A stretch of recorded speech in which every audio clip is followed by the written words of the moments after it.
That's where I started, but that was me. That wasn't the saw. That was me not pushing it right and started veering off. So I reset. And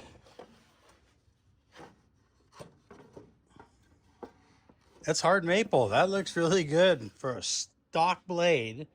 I bought a blade, a greenwood blade, just for ripping.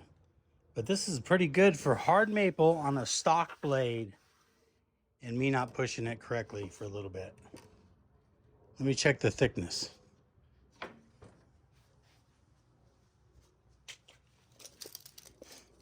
They're not exactly equal, but we'll just check the ends in the middle.